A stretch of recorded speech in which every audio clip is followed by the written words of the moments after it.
Hello, my name's Will Hanrahan, and I'm a journalist and broadcaster with 40 years of experience in telling stories, important stories. In this series of podcasts, we're opening our FirstLook TV true crime archive for the first time. Each pod that you'll hear, you'll go behind the scenes of our productions. You'll experience what it's like to speak to families who are reliving the worst moments of their lives. And we hope you'll gain an insight into why people speak to us and why it's important that these programs are made. This podcast, Natalie Hemming, in which you'll hear the voices of her sister, Joanne Beverley, and her daughter, Kirstie McDonough, an inspiring young woman, as they both talk to our producer, Claire Thomas.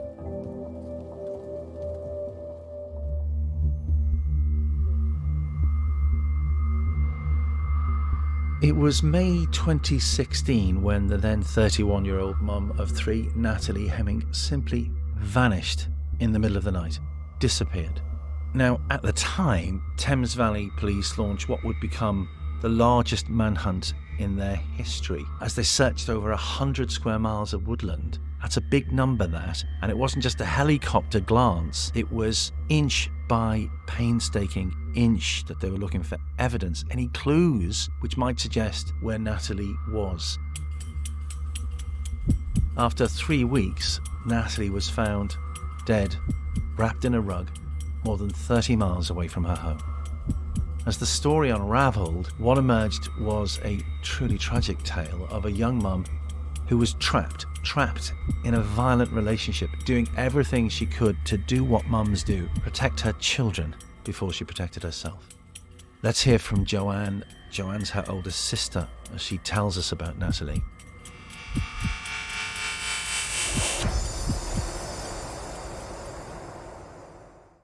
So I'm rolling. Try that.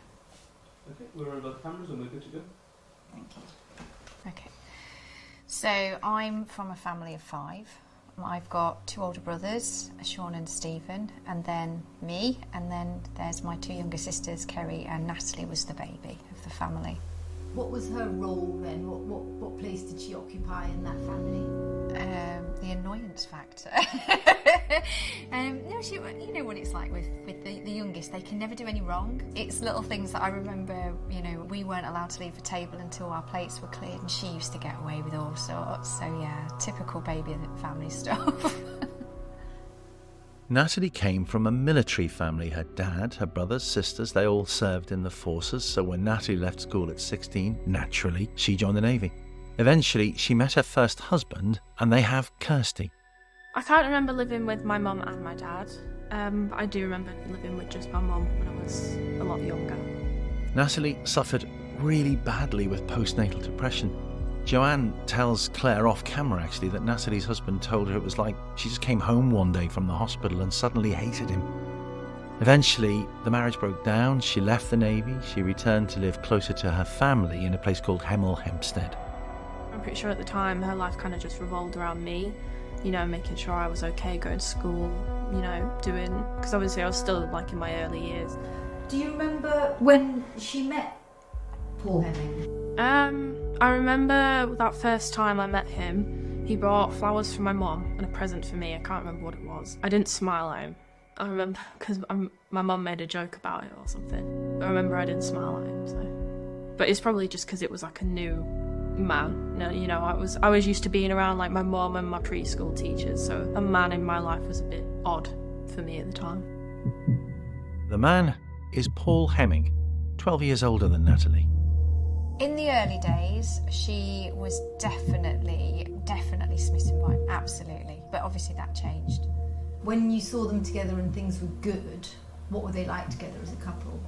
When they appeared to be good, I mean, he came across as being very funny, and he came across as being quite likeable. I think that's what makes it even harder to understand how we're here. You know, when you know you've had that person sitting at your dinner table and that person's been with you at Christmas time opening presents with your children. You know, I can remember one Christmas, one of my girls had bought me some slippers and they were too big for me. So he then spent the rest of Christmas walking around in these pink fluffy slippers because that was his kind of sense of humour. So to go from that to where we're at now, it's just really hard to believe. That's very common to hear from our interviewees. Nobody ever imagines they're going to be in a room surrounded by cameras, microphones, lights, reliving what happened to their loved ones during some terrible times. And I see this all the time when we're sitting opposite somebody, looking in the eye, someone who's lost a loved one. You've got to remember these cases, they play out over a very long period of time. Natalie and Paul were together for nearly 10 years. And as is so common, Natalie hid the truth of what was going on from her family. They knew nothing.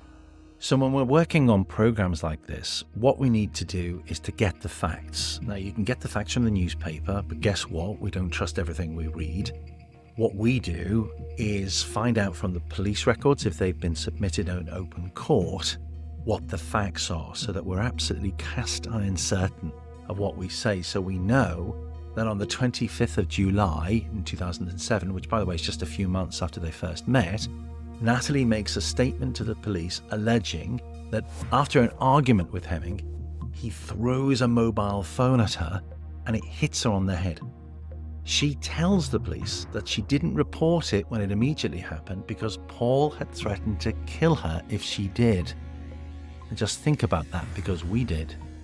She didn't make the report because he threatened to kill her. And at least part of her must have believed that or worried about that because she didn't make the report immediately. The next day, 26th of July, Natalie calls the police again. Paul has turned up. He's outside her house. He's threatening to kick the door down. Now, as that is happening, remember, inside that house with Natalie, a child. Can you imagine what fear she was feeling? Now, throughout this time, we also know, we know from the court records, we know from speaking to family members, that Paul Hemming is telling Natalie how much he loves her, telling her that he wants to marry her. If I can just take you back, can you tell me any of the things about the time that Natalie thought that she was going to be married? I only know about one incident in terms of the marriage, and it was all really bizarre. It was just weird. So as far as we were concerned, they were getting married, the church was booked, the venue was booked, she had the dress, la la la. And then I just got his phone call to say he cancelled everything. He hadn't said anything, he hadn't given a reason why, he just cancelled everything. And I just remember saying to her, why? I don't understand why somebody would do that. And she just said he's just cancelled everything, he's got cold feet.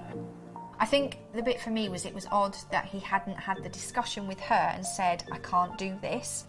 It was the fact that he'd cancelled everything, and that was how she found out, because the venue had phoned her and said, obviously the venue's been cancelled, who do we send this to? And she was like, what do you mean? That was how she found out. That must have been like humiliating. Absolutely. She was absolutely devastated. I mean, the wedding dress sat at my mum's for I don't know how long before I said to her, Natalie, you just need to get rid of it. You just need to sell it, just get rid of it. It's not going to happen, so just get rid of it. You're looking at something and wishing for something that you know is not going to happen, so just get rid of it. You know what we were seeing at this point? A pattern that continues throughout their relationship. First he proposes, and then he refuses to marry her. He buys her a new home for the family, but he doesn't put her name on the mortgage. So a lot of the time people say to us, if it was me, I'd have left him long before things got this serious. But listen to what we're hearing. He's promising the world. I'll marry you. I'll buy a house with you. And then he pulls the rug from under her feet and simply withdraws those promises. So why doesn't she leave him? That's what we wanted to know. That's what we asked. What was it about him that was persuasive? Was there a part of him that could be charming, that could be... What facade could he have that you could believe he was nice? He was just very charming. He had a good charm about him. Because, he had the house, the car, the good job. And he'd make all these promises to my mum saying, oh, we'll do this, or we'll move house, we'll get a bigger house, you can get a better job so you can have nicer things, The kids will get to do all these kinds of things, like all the sports clubs that they want. He'd make all these empty promises to her and then never fulfill it. Looking back, their relationship was so turbulent, and I can remember having conversations with her lots of times about the fact that they would have arguments and fallout. Obviously, I didn't know the extent of what was going on, but I knew that they were constantly falling out and bickering and arguing, and having had the conversation with her a few times and said to her, I don't understand why you know, are sort of continuing with this relationship, because it's obviously very turbulent and that's not how it should be. But like I say, I didn't understand the full extent of what was going on, because Natalie was very, very careful about what she told people. I think probably we missed things because of that, because you almost get into this, oh, they've had another fight, oh, they've had another argument. I think at the point where I started to worry was the point at which she went back to my mum's and the police had taken her there. But again, she was very, very guarded about what she told us. I didn't know that she had an IDVA and that there had been maraks around this case. When she was living here, she didn't tell me that she was, you know, high risk. Had I known that, I'd have been ringing the police. Joanne is referring to an independent domestic violence advisor. Her sister was eventually marked as at high risk, meaning there was a multi-agency risk assessment about her case. It's one of the most serious responses to domestic violence in the United Kingdom. It means that the police, social workers, medical professionals, schools, they're all brought in to come up with a combined safety response for Natalie and her children. When this happens, there should be alarm bells ringing. If 10 is the worst thing that can happen, when this process begins, we're at stage 8 or 9. That was towards the end of the relationship. The couple were together for 10 years. Kirstie witnesses it all.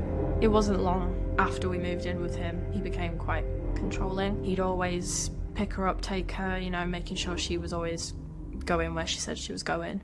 She'd definitely just be cautious of, you know, what she did, what she said. She'd always try and, you know, make sure I was behaving, because if I misbehaved, that also made him quite angry. When I was little, I didn't like to used to eat vegetables, and that made him angry for some reason. And what sort of behaviour would he exhibit if you choose not to finish your food? He'd get angry, he'd shout, he'd send me to bed early, he'd hit me. It was just, he became a very nasty person really quickly. Like, he'd just switch, like, instantly. It was like an overreaction, per se, to what, like, the small situation was. He would become very, very angry. Were you wary of him, scared of him, dislike? What were your feelings? I definitely became scared of him quite quickly, just because of how he reacted just to, like, such small things. He'd always find something to get angry about. Like, just the littlest things, like an untidy room, just, like, I don't know, leaving your shoes in the wrong place. It would get on his nerves. Did he ever hurt you? Yeah, he did. Many times, yeah. Were you able to tell anyone? No. Do you remember ever realising that he was hurting your mum as well? Yeah, I never remember speaking to her about it, like, properly, you know, because I just thought, what if he finds out that I've said something, or what if he's listening, or I was just terrified of saying anything. Was he cruel to you in other ways other than simply hitting you? Yeah, he'd send me to bed without dinner and things. He'd make me stand in the naughty corner for a long time. But he never had, like, not really any, like, psychological tricks on me. What was the longest time you would spend there? Is it like a couple of hours or? Overnight, on a school night, was the longest time I'd spend there. I can't even remember what I did, but that was what he did to me sometimes. Yeah, it was horrible, because I'd literally, and he'd stay awake all night just to make sure I stood there and stayed there as well. Would you be sort of nodding off? Yeah, I would, and he'd always come out, and if he could see that I was, like, slumped up against the wall, he'd, like, smack me either, like, on the back of the legs or the back of the head and make sure I stood up straight again. And then would you have to go to school the next day? Yeah. How was that, going to school the day after? Awful, because I was just Like, I don't think he didn't do it often, because obviously I think he knew if he did it too often, my teachers would start noticing that I was getting really sleepy and tired at school.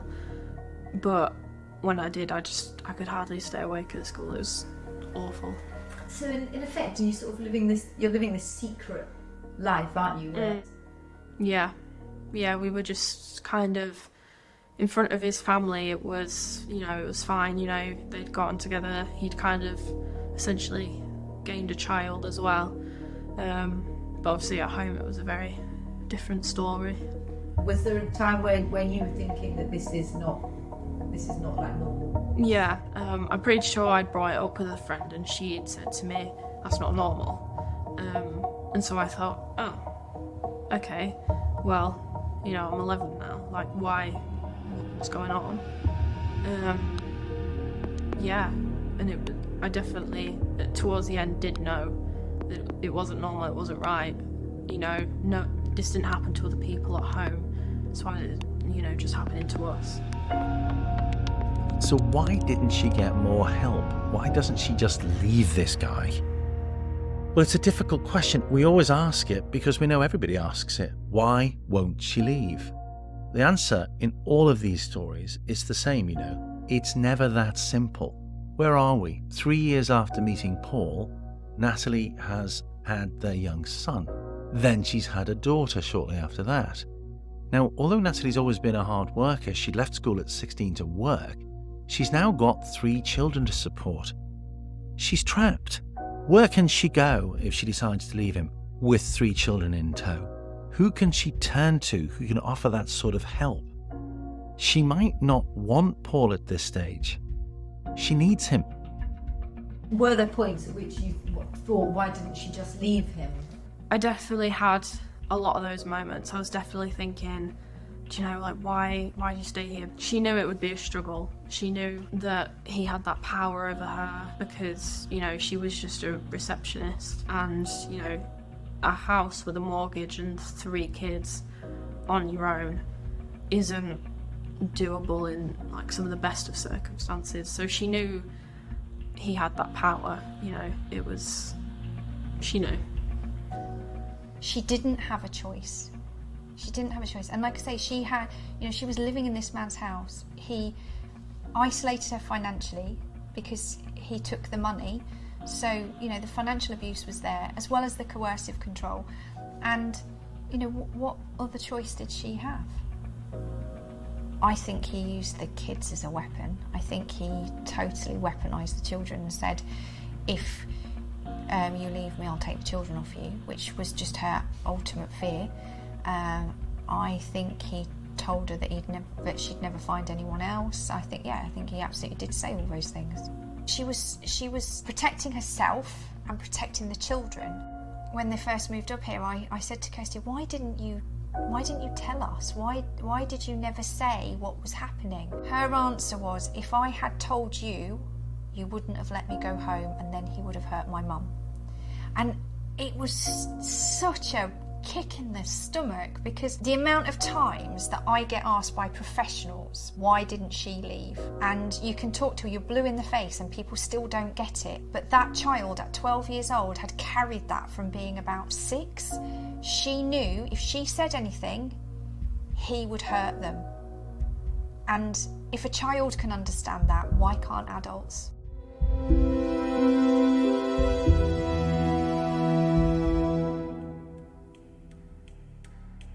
We know from the police records that the violence gets worse after the birth of her second child. On the 15th of December in 2010, we uncover that Natalie calls the police, saying that she and Paul had argued because he thought she was having an affair and he'd threatened her. Remember, this is just a few months after the birth of their son. The chances of her having an affair are non-existent. In February 2012, Natalie calls Dacorum Council about putting in a request for housing, telling them that she's left Paul's house the previous evening because he's been so violent. In 2013, Natalie speaks to an independent domestic violence advisor and she tells them Hemming had hit the back of her head, thrown a phone at her, spat at her, and said, "I just want to kill you." Now we find out that A number of checks are made around this time, but the advisor later reports that Miss Hemming, this is a quote, is no longer engaging, and that the case has been passed to targeted advice services. Anybody who works in domestic violence services will tell you that no longer engaging is incredibly common. Why? Because the person you're trying to help has simply decided to live with their aggressor. They have no choice. But on the 17th of May 2013, He got violent with her while she was either holding my sister or brother, so she freaked out. You know, we were all there, and I think she knew there wasn't much she could do to protect us in case things got out of hand. And my mum said to me, go next door and get next door to ring the police. And I could still hear all the shouting and stuff going on inside. She rang the police and they showed up, and they helped us take some of our stuff. I don't think he was arrested, but we were taken and we went to go stay with Gran for a few days. throughout our interview with Kirstie, she repeatedly told us that her Gran and her Aunt Jo, that's Joanne, they didn't know how bad it was. They did all try to help. Joanne, she invited her sister and the 3 children to come up and stay with them in Yorkshire. What were the circumstances under which she decided to stay in your house? That was as a result of the police incident where they removed her and took her to my mum's, and obviously she stayed at my mum's for a while, but we had a house up here that was empty, so I just said, look, let's just get her up here, get her away from it, she needs a fresh start. Initially that was working, the kids were in school, and yeah, she was sort of making headway into moving forward, but then he followed. We were here only for a few months before he started showing up again. I could see his eyes through the letterbox and I could hear him. I was terrified. I was thinking please don't let him in. Just don't. It's not worth it. He's gonna, because you could tell he was angry, but he was trying to hide it so that she'd believe it. And at first my mum didn't fall for it, but eventually she gave in, and yeah. I walked in the house and I just knew straight away he'd been up because I could smell the dog. I just said, why has he been here? And she said, because he came to see the children. And I was like, fair enough, but you're on a slippery slope, so you need to be careful.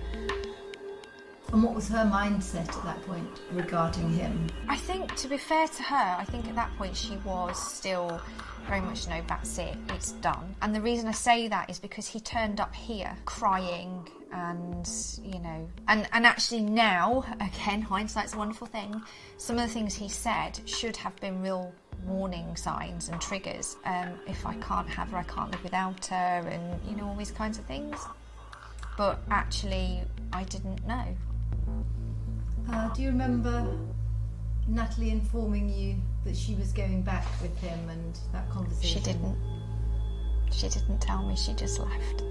She didn't say anything. I literally went round to the house and the house was empty. I actually did phone her, and the conversation that I had with her didn't end well, and I said to her, if you're going to dance with the devil, Nat, you're going to get burned. She just hung up on me, and we didn't speak for a long time. We didn't speak for a long time after that. How did you get back into contact with her? My mum and Kerry basically just said, you just need to bite the bullet on this because, yeah, she needs you.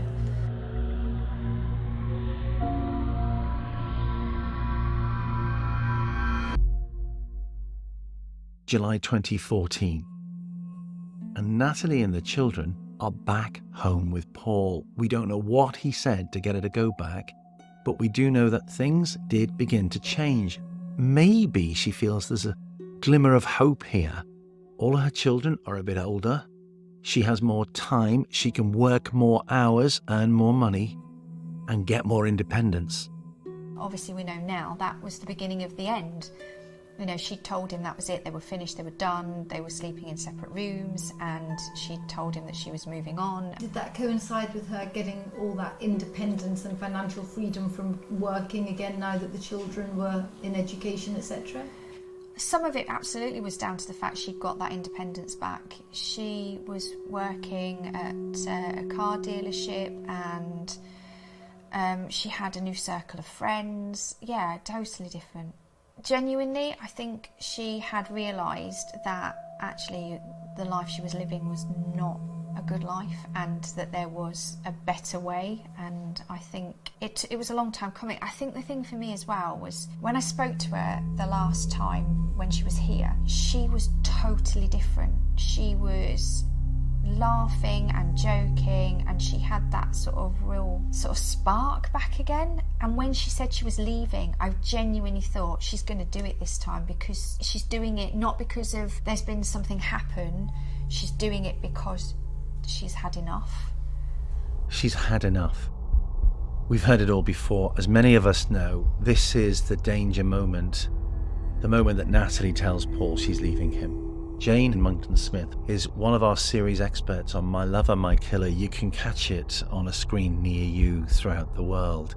Jane has written extensively about the 8 stages of domestic homicide. She advises the British Home Office about this. And those 8 stages, they are predictable steps towards homicide. You can observe it in relationships. Now, Natalie, using Professor Monkton Smith's guide, is on stage 6 when she's saying that she's going to leave him, moving to stage 7. Remember, that 8th step, that ends in homicide. Natalie's changed her thinking about Paul. She's planning to extricate herself from him, get the children away to safety. She couldn't be in more danger. I think my mum and this guy from work started going on dates and things, and he found out and he was not happy. All I'm aware of from that weekend is that Natalie had arranged to go out with work colleagues and that my mum was looking after the children. I think the original plan had been for all the children to stay with my mum, but the youngest didn't settle, so my mum had to call and he had to come and pick up the youngest. And I think that's where things have started to kind of go a bit sort of sideways, because her car was still at my mum's and he sort of made a big deal about that. He was asking lots of questions about where she was, who she was with, why her car was there. I think she'd been quite honest with my mum about the fact that she'd met this guy and that they'd gone out and they'd had dinner. And my mum knew everything at that stage, and my mum had said to her, don't say anything to him about, that you've met somebody else, because it will not help the situation. But if you need to move out, that's fair enough. But I think Natalie was honest with him. I think she told him the truth. What do you think probably happened when she returned home on that Sunday afternoon? I think she went home and she told him that she was moving out as quickly as possible and that she had met somebody else, and that was it, they were done. The night that it happened, when I last saw her, they just had a big argument and it was bedtime, and he was saying to her, come downstairs, say goodnight to mum, all that stuff. I went down and she was sat on the couch and she had a blanket around. I could tell she'd been crying because her eyes were puffy and she was sniffing and stuff. I could hear the argument, but I was in my room. I was 11-year-old. I wasn't really. I was in my own world, in my room, basically. Didn't really care what was happening. And then what's the next thing you know after saying goodnight? I woke up the next morning and I got dressed for school before I came out of my room. And then I turned the corner and there were 2 policewomen coming upstairs. And they said to me, you're not going to school today, you can get changed to something else. I didn't listen to them. I just went downstairs because I was just where is everyone? I was so confused.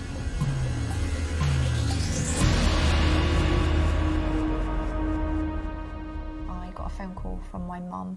She said, I can't get hold of Natalie. And I just remember saying to her, don't be daft, Mum, she'll be working. She'll ring you as soon as she's finished. And she said, no, you don't understand, I haven't been able to get hold of her since Sunday. And I just remember my stomach just did this, and I just thought, oh my God. Because that was just totally out of character. Even if she couldn't answer the phone at that moment, she'd have texted you and said, working, call you later. Or she'd message you and say, I'll give you a call tomorrow morning. But there would be some form of communication, even if she couldn't pick the phone up. I just remember saying to my mum, you need to ring the police, Mum, he's done something. Hell Valley Police, Suzanne speaking, how can I help? Yes, my love. My daughter's been missing for 48 hours. We have just been up to Milton Keynes to her partner, and he says he doesn't know where she is. It's worrying me because it's not like hers. So what's the specific concern that's caused you to call the police? Him. Did you call him at all? He phoned Kerry and said, somebody's reported Natalie missing. And she said, yes, Mum did. And he was really taken aback by the fact that she'd been reported missing and the police had turned up on the door looking for her. He wasn't expecting it. Who told you what was happening? No one really went into detail about what was happening until Joe and Kerry came down from Yorkshire. All I knew was that Mum was missing.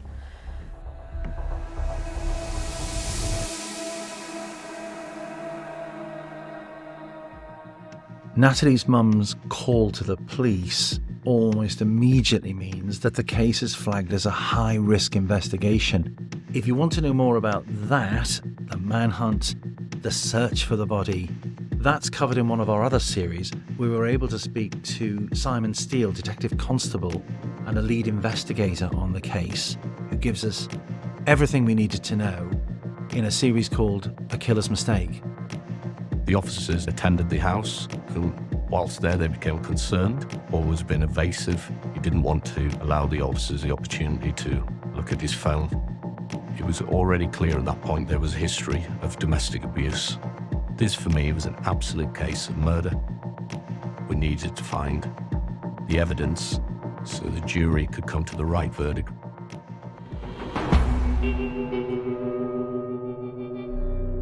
When police arrive, Paul appears surprised. He tells them Natalie had left while the children were asleep and gone to stay with a friend.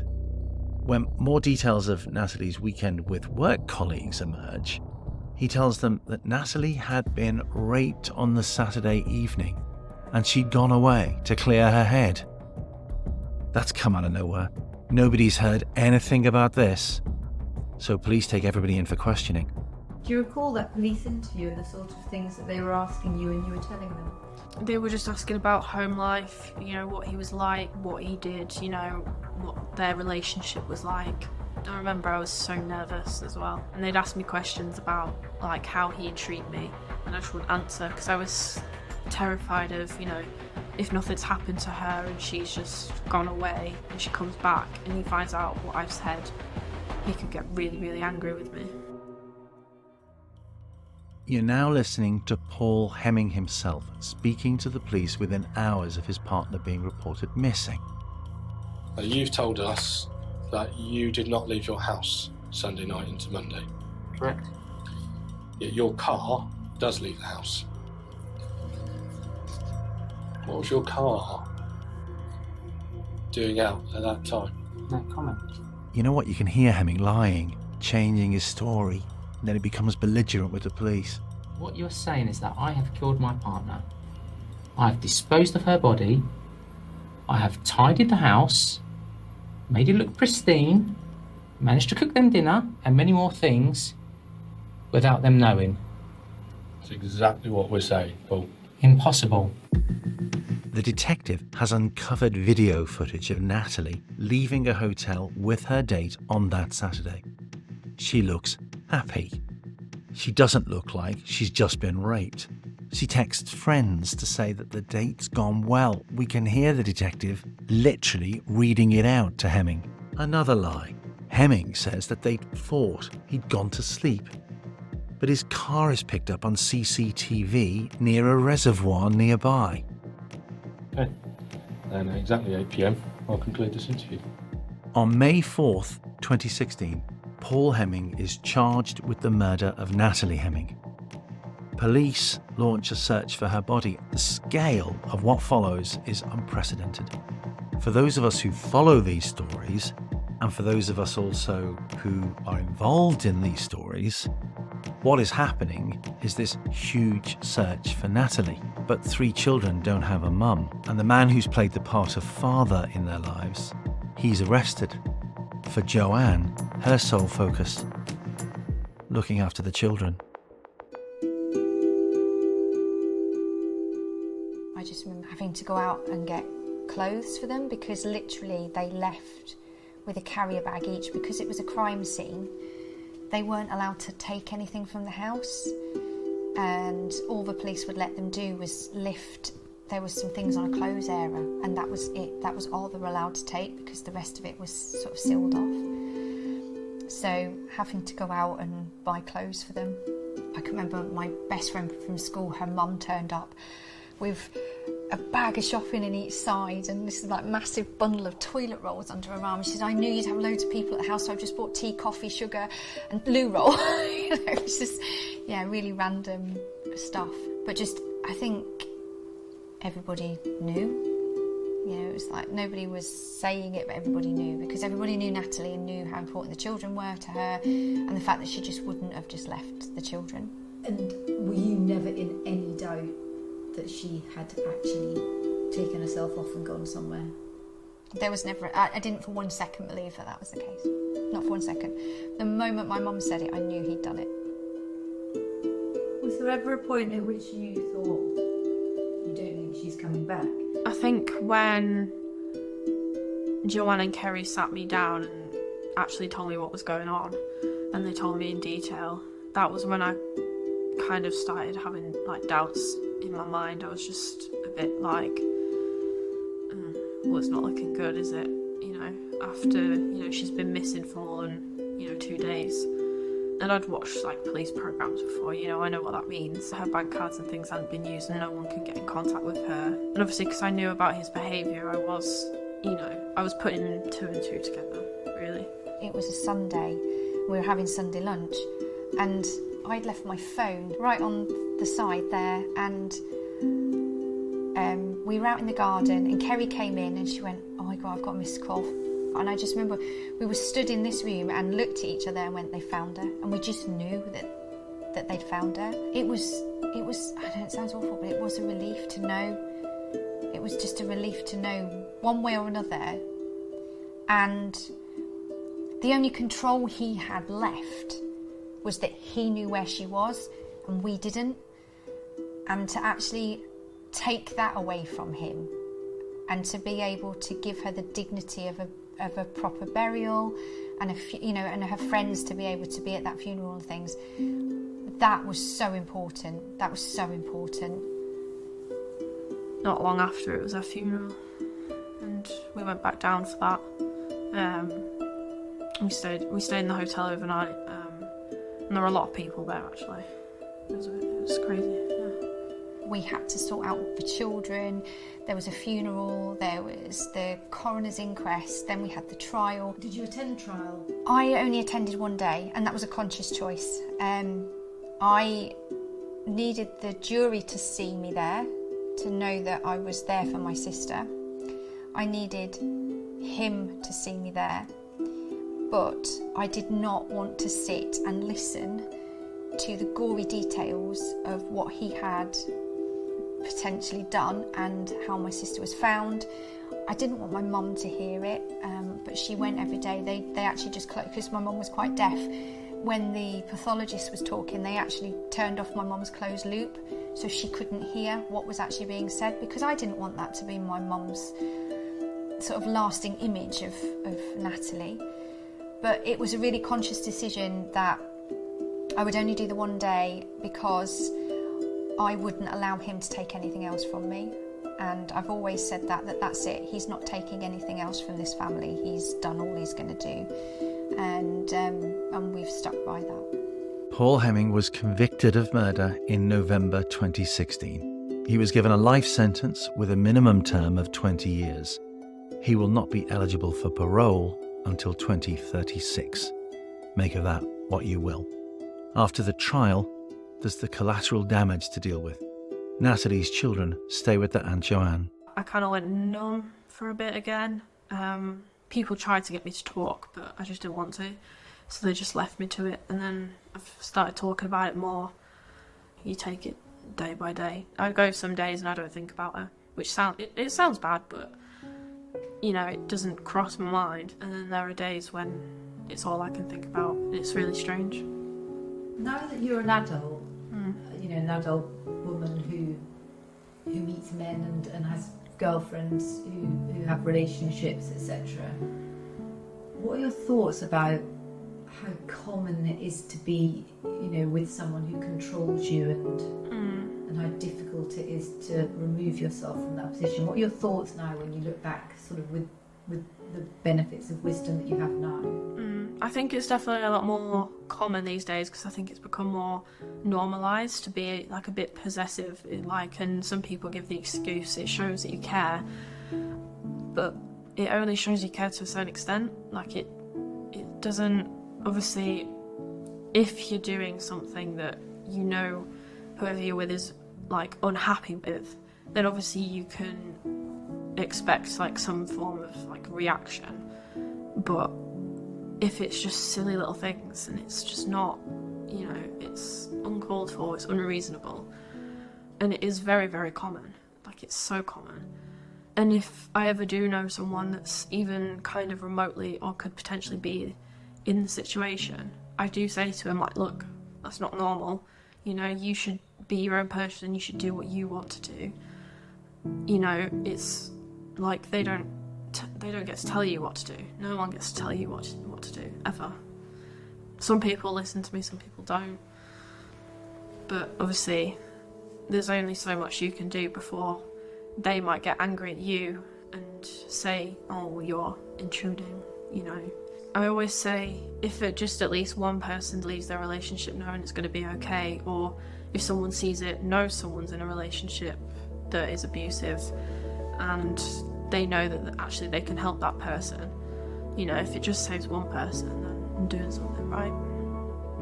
As a team, we listened and talked with Kirstie, and the wisdom, her compassion, her knowledge, and her empathy and determination to try and save somebody else from suffering what her mum had suffered. It was an inspiration. That's the only way of putting it. We were all absolutely inspired by her. It's worth remembering that of women killed throughout the world, as well as in Britain, 50% of those women will have been killed by their partner. Kirstie recognises, knows, and will live every single day of her life with that knowledge. And she's trying to stop it happening again to someone that you might know. So it's important as we make these TV series and this podcast to acknowledge the bravery of people like Kirstie who have shared their experience as we try to help raise awareness and help others in similar situations. You've been listening to a true crime podcast from the team at First Look.